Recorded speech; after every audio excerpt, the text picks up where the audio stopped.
Assalamualaikum warahmatullahi wabarakatuh. Selamat pagi. Oke, untuk mata kuliah Deep Learning hari ini kita akan melanjutkan dari materi sebelumnya ya. Untuk sebelumnya kita sudah bahas masalah regularisasi untuk Deep Learning. Kemudian untuk hari ini kita akan belajar masalah optimisasi ya untuk Deep Learning.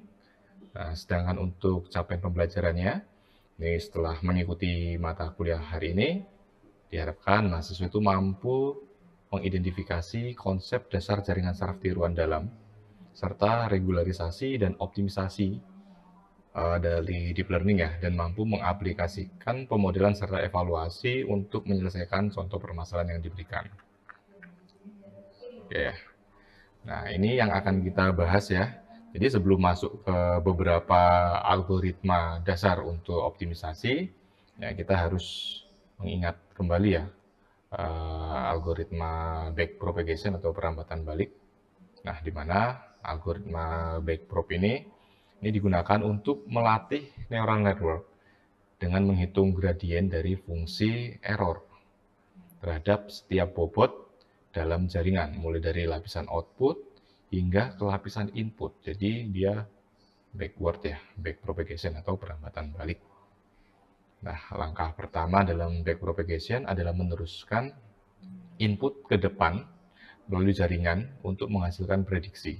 Kemudian membandingkan prediksi dengan target yang sebenarnya, kemudian kita hitung errornya atau kita hitung kesalahannya. Selanjutnya, gradien dari kesalahan ini kita hitung dengan menggunakan aturan rantai. Dan bobot-bobot jaringan ini kita update ya, kita perbarui menggunakan ya berdasarkan gradien. Oke, kemudian proses ini berulang kali ya, dengan menggunakan mini batch yang sudah kita bahas sebelumnya dari data pelatihan sampai model ini dikatakan atau disebut konvergen atau mencapai kriteria berhenti yang ditetapkan. Oke, berikutnya tadi kita sudah menyinggung masalah gradient descent ya. Gradient descent itu apa sih sebenarnya?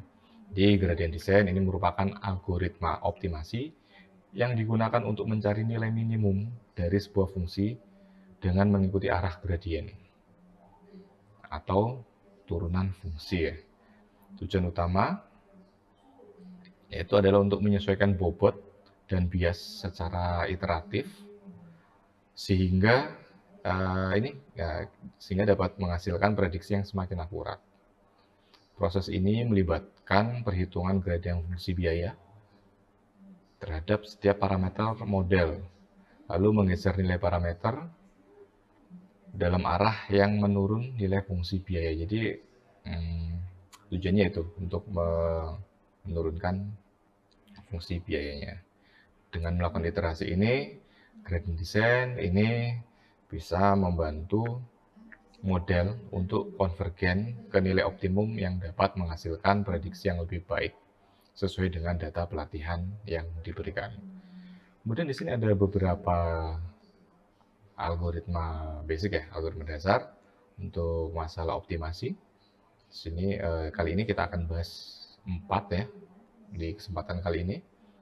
Yang pertama ada SGD atau Stochastic Gradient Descent yang merupakan algoritma yang digunakan untuk melatih model machine learning dengan mengoptimalkan fungsi biaya atau loss function.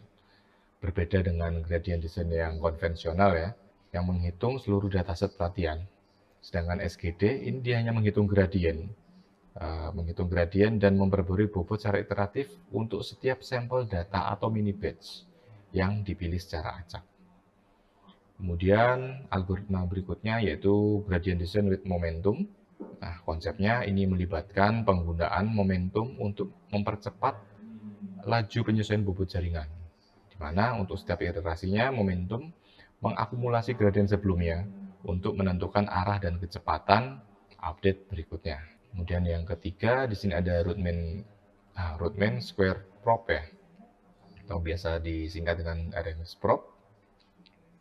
Ya, tujuannya ya menyesuaikan learning rate secara adaptif untuk setiap parameter berdasarkan estimasi dari gradien kedua atau second moment dari gradiennya. RMS Prop ini menggunakan metode pembelajaran adaptif yang mirip dengan undergrad, tetapi dengan perbaikan untuk mengurangi kecepatan penurunan learning rate seiring dengan waktu. Kemudian yang keempat, yang biasa kita kenal dengan ADAM ya. ADAM ini merupakan kependekan dari Adaptive Moment Estimation ya. Nah, ADAM ini menggabungkan konsep dari algoritma momentum dan RMS prop untuk menghitung gradien dari bobot jaringan. ADAM ini mengadaptasi learning rate untuk setiap parameter berdasarkan estimasi kedua momentum gradien dan estimasi gradien dari RMS prop. Hal ini bisa membuat ADAM lebih efisien ya dalam menyesuaikan learning rate selama pelatihan. Nah, dan ADAM juga ini bisa menghasilkan konvergensi yang cepat dan stabil pada berbagai tugas machine learning. Nah, untuk lebih detailnya, mari kita simak video berikut.